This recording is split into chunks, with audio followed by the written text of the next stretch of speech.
The Club World Cup is currently underway, and with that being said, the transfer window is now officially open until the end of the summer in September, and we've already seen some incredible transfers so far this summer. So in today's video, I'm going to be ranking the top transfers that we've seen so far in the first few weeks of the transfer window. As you can see, I have a tier list right here with 5 different levels: S, A, B, C, and D. And we have a total of 16 different players, which in my opinion have been the top transfers so far this summer. And I'm going to be ranking these players based off 3 different things. First off, their price. Second, how good they played last season. And third, if I think they're going to have a positive or a more negative impact on the team that they're going to. So without further ado, let's get right into this ranking. The first player we got has been one of the most hyped up transfers so far this summer, and it is Trent Arnold leaving Liverpool and joining Real Madrid. Now, obviously Trent's contract did run out this summer, so he ended up leaving Liverpool as a free agent, which a lot of people thought was a little bit disrespectful, especially after being at the club for almost a decade. A lot of people thought that leaving as a free agent wasn't the right move, and a lot of people are calling him a snake. Now, if we look at Trent's performances over last season, he has been very good for Liverpool, and even over the last 5 or 6 years, he has been performing on a consistent basis, getting multiple assists and multiple goals every single year. And last season was no different, where in 44 total matches with the club, he got 4 goals and another 7 assists, which is very good for a right back. And obviously we all know Real Madrid throughout recent years have had some crazy, incredible players. But the one position that they have been lacking in recent years is the full back positions, the right back and the left back position. And bringing in Trent Arnold, especially as a free agent, I think that is an incredible transfer. In my opinion, I think that has to go in S tier. I think that is arguably one of the best transfers so far this summer, and especially if you consider the value for money, I think that's incredible. Moving on to the next player, we have Matheus Cunha, who has left Wolves and who has joined Manchester United. To be honest, I've always been a fan of Matheus Cunha, even when he used to be at Atletico Madrid. Yes, he never had the best performances, but even watching him play, I could tell that there was a good player there. And obviously, when he eventually moved to Wolves for 2 seasons, he has been absolutely incredible. In his first season, he got 14 goals and 8 assists, and last season, in 36 matches with Wolves, he got 17 goals and 6 assists. Now, majority of the time, he plays as either an attacking mid or a striker, and I think he is a very good signing for Manchester United. After the horrible season that Man United have had, where they've been struggling to score goals, both Xerxes and Højlund did not do good this season, and as a whole, they did not perform well at all. They finished in the bottom half of the Premier League, almost in the relegation zone, and next year they have no European football. They were horrible this season. So to get Matheus Cunha, and for not that ridiculous of a price, I think that is a very good transfer. Now, he did cost them about 74 million euros. So like I said, it's a good price, but it's not the best. And for that reason, I'm going to put it in the A tier. I do think it is a very good transfer, and I think Man United are really needing a player in that striker position, and I think Matheus Cunha is going to be perfect for them. Moving on to the next player, we have Jeremy Frimpong. What a player Frimpong has been for Bayer Leverkusen in the last few seasons. He has been absolutely incredible and arguably one of the best wing backs in the world. He does normally play as the right wing back in Bayer Leverkusen, but obviously he could do a job at right back or even in a right mid position. Now, if you look at his stats over the last few seasons, he has been absolutely incredible. And I will say that this season, he has dropped off a little bit from last season, where I think in that campaign where Bayer Leverkusen won the Bundesliga, he was absolutely phenomenal. And yes, he is still an incredible player, but I do think he may have dropped off a slight bit from that season. Obviously, Liverpool did lose Trent Arnold to Real Madrid, and for that reason, they needed a replacement in that right back position. And I think Frimpong is the perfect player, a player who can push up, he can help with the attack, he's great on counter attacks, and he's a very fast player. I think this is a very good transfer, and for 52 million, it's not a bad price. I'm gonna have to put him in the A tier. I think that is the perfect place for Jeremy Frimpong. Moving on to the next player, we have Ryan Chediak. I've been watching Ryan Chediak for a few seasons now since he's been at Lyon, and I've always thought that he has been absolutely incredible. And yes, maybe he hasn't gotten the stats in recent years that people would expect, and maybe he hasn't gotten the big time goals that people want to see.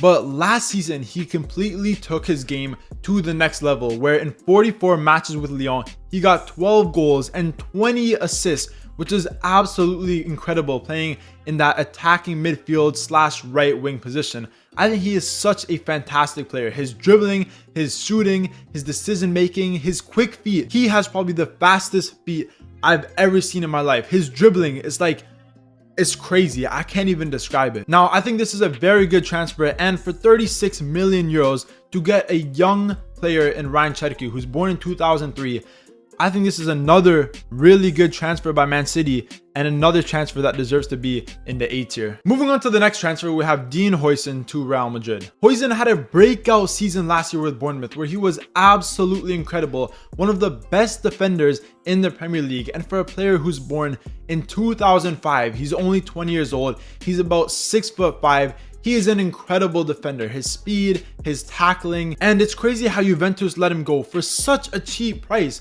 And now Bournemouth are selling him on for millions and millions of euros. Now, Real Madrid have paid a fee of 60 million euros, which in my opinion may be a little bit expensive, because yes, obviously he's an incredible defender and we all saw how good he was with Bournemouth last season. But for a player that's that young to take this big of a step, I'm not sure if it was the best transfer. Obviously, I do think he's going to be good with Real Madrid, but I think it might take him a season to get used to all that pressure that is playing at Real Madrid, where with Bournemouth, he's not in one of the top 6 clubs in the Premier League. And to go from Bournemouth to Real Madrid for 60 million, I think that's a little bit much. I think this is going to be around the B/C tier. I think I'm going to put him in the C tier for now. Moving on to the next transfer, we have Ryan Nuri from Wolves to Manchester City. Nuri had a breakout season with Wolves last season. I think he was absolutely incredible. And one thing that I really noticed in many of the games that he played is that he was able to play in multiple different positions. We saw him play in the left back, as a left wing back, as a left midfielder. We even saw him in the central midfield position sometimes. We've seen him play all across the pitch, and he does good in every single position. With Wolves last season, in 41 games, he got 5 goals and 7 assists. And now coming to Man City, a team who has really struggled with finding the right left back. Obviously, recently, we've seen Guardiola playing in that left back position, or we've seen some other players shift around the back line to cover that left side. But they haven't really had a proper left back in a few years, and I think Nuri is the perfect player for them. 37 million euros isn't that bad. He proved himself last season in the Premier League. I think that is a B tier transfer. I think that is very good work once again by Man City. Moving on to the next player, we have Franco Mastanto from River Plate to Real Madrid. Now, this is a tough one in my opinion, because we all know when players transfer within the same league, whether it's the Premier League or Real Madrid, they already have that experience, they have that expectation on them. But this guy coming from River Plate, going all the way to Real Madrid, being a fairly unknown player in terms of European football, to going to one of the biggest teams in European football, I think this might be a little bit too much pressure. Now, obviously, we've seen players do it before, but a 17-year-old going from River Plate to Real Madrid for over 40 million euros, I'm not really sure what to think of it. Now, I have seen some of his highlights, and he is a very techie player. He has good dribbling, and he is a very good winger. And in the last season with River Plate, in 19 games, he got 7 goals and 4 assists, which is a pretty good return. But I just think that to put this any higher than B tier would be a little bit too early, because I think we need to see him play some European football with Real Madrid at that top level before we can consider this guy an A tier transfer. For that reason, with the $45 million price tag, I'm going to have to put him in C tier beside Huijsen, just because of the price and because I feel like a lot of people don't really know too much about his game style. I think they could have maybe got him for cheaper, or we need to see some European gameplay before we can rate him higher on this list. Moving on to the next player, we have Liam Dilap to Chelsea. Now, Chelsea bought Liam Dilap for 36 million euros, and in my opinion, I don't think that's too bad of a pricing. Obviously, last season with Ipswich, he was very, very good, arguably one of the best strikers in the Premier League, and being a young age at only 22 years old, that fits Chelsea's agenda of creating the youngest squad in the world. Last season, in 40 total matches with Ipswich, he got 12 goals and another 2 assists as well, playing in that striker position. And I do think Liam Dilap is a good striker. I definitely think he is Premier League proven, and I think he can offer a lot of things to Chelsea. But I'm not really sure if that was the right player for Chelsea to get, because if you look at Liam Dilap compared to Nicholas Jackson, it seems like Jackson may be the starter over Liam Dilap, and I'm not sure if Chelsea needed a backup striker. If anything, I think they needed a proven striker, a player like Osimhen, a player like Gyökeres. I think some of these proven players that are ready to go would be better for Chelsea. Now, I don't think Liam Dilap is a bad transfer, but I think Chelsea could have possibly done better. But for the price of 36 million euros, I do think that was a pretty good transfer by Chelsea. And yes, maybe he's not the most proven striker that they could have gotten, but for the price, I do think it is a B-tier signing. Moving on to the next player, we have Joe Bellingham to Borussia Dortmund. I think that this is a very good transfer by Borussia Dortmund. Right off the bat, we saw Jude Bellingham at Borussia Dortmund. We've seen other English players like Jamie Gittins, like Jadon Sancho, and it seems like they always seem to excel with Borussia Dortmund. It seems like every English player that goes there seems to do well, and they seem to sell them for a humongous, ridiculous transfer. And I do think Joe Bellingham could be another one of those English talents. Obviously, he is the younger brother of Jude Bellingham, born in 2005. He's 6'3", and he usually plays in the central midfield or more of a DM position. And I think he is an incredible player. Obviously, he was playing with Sunderland last season, so he wasn't playing in the top division of football. And that is something you have to consider, because taking that step from Sunderland to Borussia Dortmund, playing in the Bundesliga, it is a big step. And I think it may take him a few months to adapt, but I still think this is an incredible signing. Last season with Sunderland, he was absolutely incredible, and the fact that Borussia Dortmund got him on a fairly cheap price, especially if you consider the English tax, to get him at only around 30 million euros, I don't think that's bad at all. Honestly, I think that is a pretty good transfer, and for that reason, I'm going to put Joe Bellingham in the B tier category once again. Moving on to the next player, we have Jonathan Tah, who's leaving Leverkusen and joining Bayern Munich. I think Jonathan Tah is a little bit of a strange center back because he is very good. He has very good tackling ability. His heading ability is incredible, and that's how he's been able to score 10 goals over the last 2 seasons, mainly from getting headers. But he is a very slow player, and he's not very good at coming up against pacey wingers. We've seen him in recent games. What comes to my mind is that game against Spain, where Lamine Yamal absolutely cooked Jonathan Tah. So I do think it is a very good transfer for Bayern Munich, and the fact that they got him as a free agent makes it even better, because Bayern Munich have been struggling in that defensive position in recent years, and picking up Jonathan Tah as a free agent, obviously strengthening their squad, making Bayer Leverkusen's squad a little bit weaker, I think that will definitely benefit Bayern Munich in the Bundesliga next season. So I'm going to put that in the A tier. Moving on to the next transfer, we have Tijani Rangers from AC Milan to Manchester City. Rangers is a fantastic player, and me being a fan of the Serie A, I have watched him a lot last season with AC Milan. Now, when AC Milan first signed him from AZ Alkmaar, I thought it was going to be a very good signing because he was incredible that last season with AZ Alkmaar. But in the first season with AC Milan, he didn't perform that well, and he sort of looked like a flop. But last season, he completely revamped his whole game. He was absolutely incredible playing in that defensive position. He was so good. In 55 games with AC Milan, 16 goals and 4 assists, averaging about a 7 rating every single game. And the way he can dribble the ball, being a fairly tall player, his passing ability, his vision, it's very good, and it will definitely be very useful in a team like Manchester City, who play a lot of possessive football. For 50 million, I think this is another good signing by Man City, and I'm gonna have to put it in the B tier. I think it is a very good signing. He will definitely help out their team and possibly bring them back to winning ways next season. Moving on to the next signing, we have Leroy Sane from Bayern Munich, who's going to Galatasaray. Obviously, Galatasaray are a very strong team in Turkey and a very strong team in European football, a very historic club, and they do have a lot of good players. And I think bringing in Leroy Sane will be very good for them. Obviously, when Leroy Sane was a youngster playing for Manchester City, a lot of people thought that he was going to be the next big thing, a pacey winger, good at dribbling, he had good shooting, he could do it all. But I do feel like the trajectory of his career has kind of taken a downward spiral. Now, obviously with Bayern Munich, he was very good, and even last season in 45 games, he got 13 goals and 5 assists. But I think he could have been a much better player. Now, he is a good winger, he can play on both sides, and I think he will be very good for Galatasaray.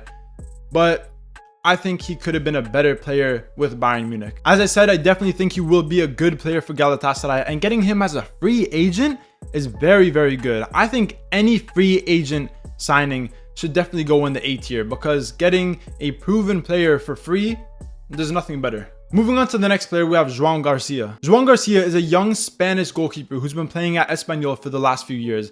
And it was only really last season where he really stepped up his game. In 2023, he did play good. But last year, in 2024-2025, he was absolutely incredible. He was very, very good with Espanyol. His saving ability is incredible. His ability to claim the ball on crosses is very, very good, and he has definitely saved Espanyol this season. With Barcelona having a few goalkeeping problems this season, I think bringing in that extra goalkeeper is very, very useful, and they got him at his release clause for 25 million euros, which isn't a bad price. So I'm going to put him in the B tier category. I do think it is definitely a transfer that Barcelona needed. Moving on to the next player, we have Martin Zubimendi to Arsenal. I feel like this transfer has been talked about for almost a year now. I feel like in the winter, Arsenal were talking about getting him, they never got him, and now in the summer they finally got him. He has left Real Sociedad and has finally joined Arsenal, and I think it's a very good signing by Arsenal. Being at Real Sociedad for the last decade, he has shown so much growth in his game,